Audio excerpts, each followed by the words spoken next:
Riley's with Friday Night and the Anfield Wrap with our friends at Erdinger. As ever, an absolute pleasure. I've got John Gibbons, I've got Patrick Delaney from Boston over, grabbed him from the Boston Supporters Club, known him for years, and Kev Walsh as part of our Friday night. I've got to say, by the way, that the Boston Supporters Club share this show every week, so this is what you get. This is what you get. You share it every week. You get share it for 2 years. You'll eventually get on. So yeah, I know you guys always support us, so we appreciate it. You guys have done us great with your shows, so we might as well return the favor.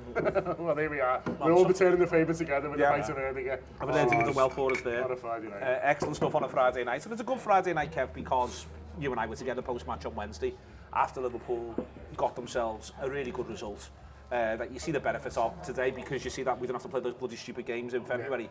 That is the best thing about the whole thing. But hopefully, listen, at some point someone's got to build something on something. and this would be a good time for Liverpool to choose to do it. Yeah, I was wondering when we were going to get onto that, because we made a bit of a decision not to say, well, if we build on this, just enjoy the moments on Wednesday. And it was a boss moment to enjoy. 6-0 at home, boss. We played really quite well, do you know what I mean? Attacking well. Didn't see the goal, which is nice. But a bit of me deep down was going, it can't be the same as when we do with Arsenal, and then we drop points against Burnley. Now, you're talking different sports effectively there, because Newcastle are not Burnley, but again, at home, we just need to get back into the swing of, we're playing at Anfield, we win the game. We start off with that outcome, and then we work our way towards it. And if it doesn't quite get there once or twice, that's okay. But currently it feels like, I'm not sure what we're going to get to see. We can cover Anfield. Exactly. I'm not sure what we're going to get to see when we actually get to the ground here. But the thing I'm hanging my hat on is we seem to have some attacking talent coming back, and we can probably go 3 strikers. Now, we can discuss the merits of who plays where and when he's going to cut inside and shoot to the back post, but we won't. We'll just say 3 attackers with a vert. When you're in that ground, you're going to be going, I like the look of that. That looks like something that we should do. And obviously there's other problems to solve, but a win would be, I think it'd feel massive, because we've got some big games coming up as well. I think, Patrick, with it, you're over for it, obviously. I think the big thing about it is it's a week then to Man City. There'll be, it'll be back-to-back home games, a third home game on the horizon, but it'll also be a week where you're able to say, well, they couldn't have done any better. If they can find a way through this one against Newcastle, no one's saying it's going to be easy for them. We all know that Newcastle are a difficult side in a number of ways. They're a big, robust team. But it is, for me, off the back of Karabag, where you've seen so many of them be able to be good in front of goal, if they can just keep that moving.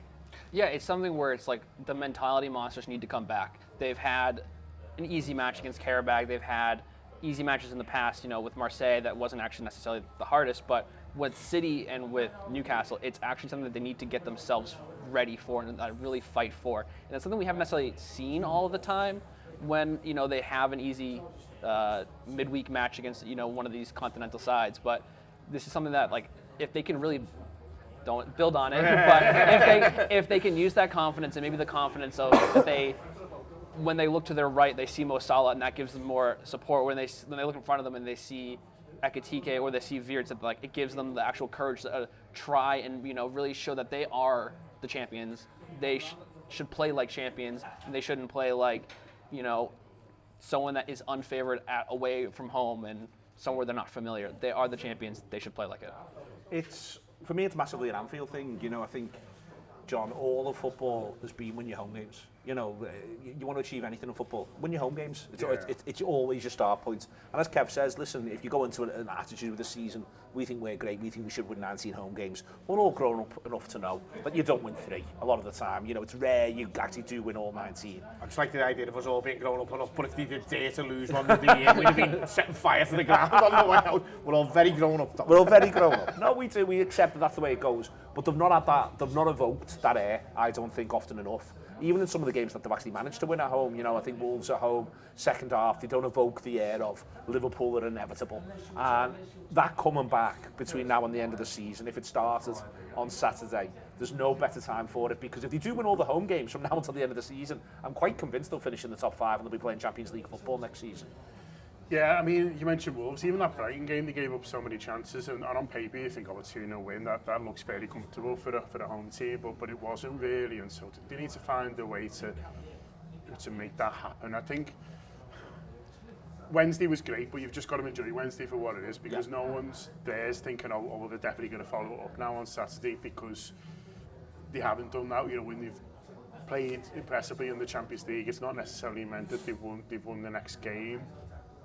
In fact, often with those away ones in particular, it's meant the opposite. But I think because this is home again, I think that maybe will help them. You know, it's Anfield hasn't been like the happiest home for us this season. I think it is fair to say. But hopefully Wednesday was a reminder, especially a 4-0 when the crowd are really up and they're singing and stuff like that. That listen, this is our manor. You know, this is our territory. People shouldn't like coming here. Newcastle haven't won at Anfield for God knows how long. Is it 30 years, something like that? And so, you know, there's a reason for that. It's because it's always been, even when Liverpool haven't been our best, it took place for people to come. And so, trying to get back to that, trying to get back to this idea of Liverpool playing and acting like they're in control, and that doesn't necessarily have to be scoreboard control. It doesn't have to necessarily be with 2-0 up after 20 minutes. Listen, we'd love that. But just watching them thinking they're in control of this game, and maybe the goal hasn't come yet, but it feels like it is building, and they look like, you know, they've got another gear to go to. You know, there's different ways, I think, of putting the crowd at ease and getting the crowd involved. And the fact that it's Saturday 8 o'clock, I'm hoping really sort of helps the atmosphere. But yeah, just getting this home record again, because I think for the manager especially, you know, obviously there's a lot of noise online about some of the things he's saying and just the general performance of the team this season, but you don't want to lose that crowd too much. You know, you're already hearing obviously dissenting voices, and that's natural when it's not going well, but you want to keep that Anfield crowd with you, I think. And so if a win on Saturday, listen, won't you know, completely eradicate any dissenting voices within the ground or people's doubts, but it'll certainly help, and then you just keep building those wins. It makes me think a little bit, John, of, it was actually interesting because we were there last week where we were afterwards, that Tottenham game in 2017, when Mane gets too early. You know, we've not been great, it's not been fun. It's actually felt genuinely quite wobbly. I think there's a lot of times under Jürgen now that everyone looks back at with real rose-tinted glasses, whereas that January of 2017, there was a lot of people who were beginning to go, we're sure about this fella, because they were really poor for an extended period of time. It was quite miserable in there as well. And that just felt like Mane came back, he'd been at AFCON, but they just ran into Tottenham so fast. And Tottenham were better than us at the time, they were above us in the table, and they ran into Tottenham so fast, so hard, that Tottenham just couldn't live with it at all, and it was all over by the shouting after 20 minutes. One of them would be nice, it's almost what's in my head, and you can, you know, but one of them, and that was a Saturday night as well. Yeah, I mean, it's almost certainly not going to happen, and that's, you know, no, but they haven't played like that, and they haven't looked like they've wanted to play like that. And so this idea of Liverpool really coming out the traps, I've been saying it on shows like this all season. I'd love to see Liverpool come out and press them and get in the faces, and everyone's going mad, Kev screaming at anyone, like, but they just haven't done that. So I think sort of hoping for that. You know, and then I think part of the problem in the ground is we're hoping to see something, and then you're disappointed when you don't get it. So I think all of us have to realign ourselves a little bit and think, well, what can we see? Well, Liverpool get on the ball, Liverpool play well, Liverpool show attacking intent when it, you know, getting a ball forward quicker, when we're getting into areas where we can put a ball in, getting men into the box and attacking, and just looking dangerous and looking like, you know, getting the other team on the back foot. Teams have looked too comfortable at Anfield, I think, this season, and I'd like to see some discomfort, you know, amongst the opposition. It's not necessarily going to be, you know, a situation where, you know, they can't even hear themselves thinking, they're spinning all over the place, and you know, they feel like what was the washing machine, which is Arteta uses. That's not going to happen on Saturday, but what we can do is to play, and Newcastle's come off the pitch and go, do you know what, we were second best there, fair play. We've got the players and we've got the style to do that. When you think about what you get to see against Karabakh, which is just transferable, it's worth saying lots of it isn't transferable. For me, finishing's transferable. I think the Karabakh keeper was very good, don't get me wrong, but Wirtz's finish, when a keeper's moving the wrong way, it's exceptional. Salah's finish, exceptional. Ekitike's finish, the calm he shows one-on-one, exceptional. Listen, it may be because they're all very, very calm, because they know they're playing Karabakh, they know there's another chance coming just around the corner. But you've just got to start somewhere, and for me, one of the places they can start is there's three of your main men who've all done really well in front of goal. You have all of them feeling good, and you also get the chance to them to practice, like, looking for the runs, looking for the timing, developing that. You know, a Newcastle center back can only react just as fast as a Karabakh center back when Mo Salah is leaning on the last man and trying to sprint in behind, and the same vision, the same channels of sight is going to be there for Florian Wirtz when he wants to slip in a through ball, be it for Ekitike, for Salah, or for Gakpo. So it's one of those things where it doesn't really matter the quality, and it's something where building the relationships, because we had Salah go over to AFCON, we had various injuries to Ekitike, to Gakpo, and so you don't actually get to have them on the field all together at the same time. And Karabag was that time where it was almost a little bit like you have the chance to practice and do something without the risk of being hurt. And so it was all like, okay, I know I can do this. I know I can actually thread this ball, and I know I can expect the runs, so I can do that. When it was Chiesa up front with Cody Gakpo or something mid-season, and you have like Nioni trying to throw, like you're not going to get that kind of game-in-game action. But now that they're actually having a chance to play with each other, play with all the stars, or like the people who you expect and you want to be those 10, 15, 20 goal scorers a season, you're actually developing those relationships. And I think that's something I really want to see for this next match. One thing that frustrated me this season is one of the many things that frustrated me this season was from an attacking point of view. I feel like we've gone from either trying to create the perfect goal or the perfect chance, or always looking to, we need to create an amazing chance here, to panicking and then just shooting from everywhere. And it doesn't feel like there's been like loads between. It's either like we're trying to walk it in, or lad, why the fuck are you shooting from there? And there's nothing in between. I felt like that's what we got in that Carabao game. And you make the point there on the decision making and just the best thing to do in that moment. And what I sensed from Carabao and why I was pleased with it, was I'm not going to pass to him to create a 5% better chance if I've got a 10% chance of giving it away. And that doesn't make sense. And listen, you're asking players to make split second decisions. I was row 7 on Wednesday. I was really close, and you really appreciate how fast it is, and these players are getting the ball, they're getting pressed. So I know it's hard, but I sense there was a much better balance between, do you know what, I could pass to someone in a slightly better position, but I could give it away, or he could. There was a lot of that Bournemouth, I thought, what you described there on the negative side. Yeah, so instead, I'm just going to put my foot through it. And that doesn't mean just having shots or shooting from everywhere. It means if you're a good player, like Wirtz is, and like Salah is, and you've got a good chance of scoring, it's not always about like, it's 0.03 chance XG better if I give it to him, because if you don't make the pass, then it's 0. So I thought that was much better against Karabag, and I think that's the kind of thing you're talking about. This is, I think, the little bits that you do get to see, that you can say, you can do something with this. It is about those understandings, and I think Ekitike and Wirtz looks like it's there. I thought what I liked through the game was it felt more and more like Salah was involved in that little bit of a party as well. And I think that's what could really get Liverpool somewhere against Newcastle, against Manchester City. Obviously they're better defenders. The Newcastle defenders are better defenders, Kev. We know they are. They've got tons of experience at the highest level. But relationships are everything in football. If you can anticipate, if you can expect, if you know, actually when he drops his shoulder that way, you all think he's doing that, I know he's doing this. The more of that Liverpool can get on the pitch, the better. Yeah, 100%. That's why I said about going with the attacking talent, because back to what John said before, we can't really expect to be going all out action. A bit of me feels like, why not? He's tried everything else. He's tried total sterile domination, and he found out what the crowd thought about that, didn't he? When Szoboszlai's telling people to calm down in the centre circle when there's order on to Burnley. So I think if you get those players on the pitch, it's hard to say to them, don't be dynamic, don't be fast-paced. That's their whole game. That's why they are where they are, because they've got the ability to do that. And I think the thing that makes it work even better now is the orchestrator's gone from playing wide right to right in the centre, and the fellow who used to be the orchestrator, who's still brilliant by the way, is now, as you just said, forming a relationship with him. Wirtz is the key to everything that we desire. He's the absolute main man. He's so good, and if we can get those three in front of him, imagine, like, he's got, you were talking about passing lanes before and passing options, he's got 3 potential passes plus whatever midfielders coming past him. Don't care how good you are as a centre half, that's a real struggle to deal with. Now listen, Newcastle will have been preparing for this, well, I was going to say all week, but obviously not, because they played PSG the other day, so... But they've been preparing for PSG. They've been preparing for PSG, which is probably a very similar, you're looking at the scene, you're probably pulling the same strings for them. But if Liverpool go out and allow Newcastle to get comfortable for the first 20 minutes, it could be a long night, I just feel like if I was the manager, some of the stuff he's coming out with is a bit mad. Like, in fact, it's fucking crazy. Let's just put it on the table. Some of the I wish he'd shut up.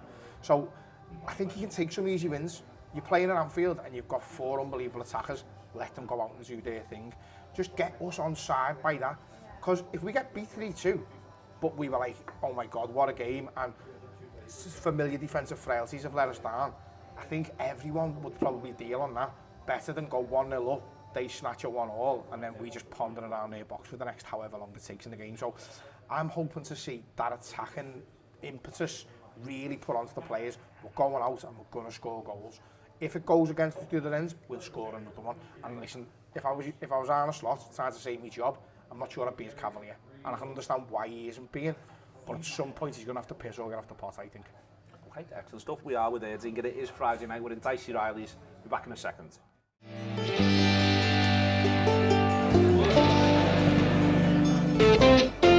Welcome back. It is Dicey Riley's. It is Erdinger. I've got Kev, I've got Patrick, I've got John here, and we're very, very pleased to be here indeed. It's on Wilfhamstow Square. If you're ever around, just as you sort of come off the back of Slater Street, go one way, past Patterson's coming up the other way from the back of the Tesco. There, I'd say this as much for me as for anyone else. I've just got myself into this real mental block as to how to get in. You mentioned Patterson's there. I always do that with Patterson's. Like, where am I going? I know, I like it. I know where it is. Smell the chicken. Yeah, just follow the smell. So that's as much for me as it is for you. But do check it out as and when you can. Wonderful new Irish bar open in the Liverpool city centre. I like the barman. Barman's spot on. Yeah, absolutely spot on. Is it blue? Come on, can't have everything, can you? Can't have everything. Can you? Tony at the bar there. There is settling into this one. There's a big question, John, which is what do you do at right back? I mean, I say it's a big question. I actually don't think it's that big a question. I'd be really surprised if it isn't Szoboszlai. Would you be surprised if it isn't Szoboszlai? Yeah, I would. Yeah, obviously Szoboszlai plays there in the away game and plays really well. I thought Endo did great the other night, but I'd worry about him against Andy Gordon, especially after Gordon, will be so up for it. He'll want to play. He's been very hot and cold this season. I know Newcastle fans are getting frustrated with him, but if he's going to have a good game, he's going to want to have it at Anfield. And so I think him up against Endo would really worry me. And then, so it's going to be, you're going to have to shun someone. So I think it's going to be him. And then the massive thing is getting Konate back. He's had the time away. We all understand why we all support it, but it's great to have him back. He's trained 2 days. And so him coming back in, centre half, means you can move Gravenberch forward, and so you're going Gravenberch and McAllister in the axis, if you like, at the bottom. Szoboszlai right back, and then I agree with Kev. I'd go the same from forwards from one of them. Jones, if he's had this illness, hoping he's around. But if it's an illness to put him out for the game on Wednesday, then energy levels won't necessarily be the best. So I'd much rather have him as an option from the bench in this game, I think. So that's what I'd go for personally. You Szoboszlai right back as well? What else are you going to do when you have the pace that Gordon threats? You need someone that can match him, and then so I would put money on Szoboszlai to be able to handle him physically. Any long balls that are coming that way, he can win those headers better than Gordon can. Yep. Seems rock solid. Are we 3 for 3 or 4 for 4 on Szoboszlai? I think the idea of it, I don't like, because we lose his dynamism in midfield, but also... I thought he was great Wednesday, just how he got across the pitch. But it's basically all the time. It's more of a surprise when you see him drop off to a 7 out of 10 than when he gives you an 9 out of 10 at the moment. He's playing that well. My only concern is, and maybe the thing that would make me think twice, if I had any other option, which I'm sort of discounting Endo as being an option, is that their midfield running off the back of McAllister on a counter would really be something I'd be thinking, ugh. So it's something we've got to think about. But as I said earlier on, we might just have to go shit or bust in that type of situation and say to Szoboszlai, invert when we've got the ball, get back out there when they're breaking, and try and become an extra midfielder. And if we do get enough possession, you can sort of force them up the pitch that way. But that also then allows you to go, if they run off the back of McAllister, you do that job for him as well. And listen, taking care of Anthony Gordon and Tonali, you're asking a lot, but if anyone can do it, it's Tom Szoboszlai, isn't it? Current climates, but I think that is the threat of them, isn't it? Running off the back. They'll have Harvey Barnes as well. Good player. You sort of go through Gamara. They're in a funny moment, I think, where they're a bit between two teams. Yeah, Gamara's just 29. I think he'll still be around in a couple of years, don't get me wrong, but Burn, Trippier, these lads are coming to the end of the useful tenure for them. But we know they can carry threat. I think they'll start burning for the set pieces. I've got my big eye on a big Ibu Konate header, by the way, in this one for the Reds. Oh, yeah? Yeah. For a bit of sauce. That'd be good, wouldn't it? Give it one then for the half and all that. That'd be lovely. I really hope that happens. I hope that happens as well. I mean, it's in everyone's interests that happens. I hope it happens for me. Yeah. and also everyone. No, I think I feel as though on the set piece thing, I understand why we do our own heads in, and it's a bit, seeing us do quite well off them in Europe, John. But variance is a thing in this. You keep putting the ball in the penalty area often enough, you'll get a run where it breaks for you. And there's more to it than that. I know that there is. But it would be nice if the Reds could begin to sort of, where they've been a little bit unfortunate, where maybe they haven't had the goal that they could do with getting when they are on top. That's my biggest worry, really, in this. It's not so much, I just can't quite see Liverpool going. I can see Liverpool going 1-0 up. I can see Liverpool going from 1-0 down to 1-1. I can even see Liverpool in that context going 2-1. It's daylight. We need some daylight. We don't get it against Burnley. We don't get it. It never happens against Leeds. We get pinned back against Wolves. We get some against Brighton, but we managed to almost make that not feel very daylighty. It'd be lovely to get some daylight in one of these games. Yeah. And it'd help win, crucially. No, it would, and goals in big moments. And Arna's made that point about, even Karabag, he said it didn't half help the first goal and the third goal of a set piece. And you get in control of games by doing that. So you just want them to be able to maximise every opportunity we've got. I think the set pieces from an attacking wise have been improved. Obviously, it's a while since we've conceded a defensive one, but maybe is that more, slip into variance, or is it something the best are doing?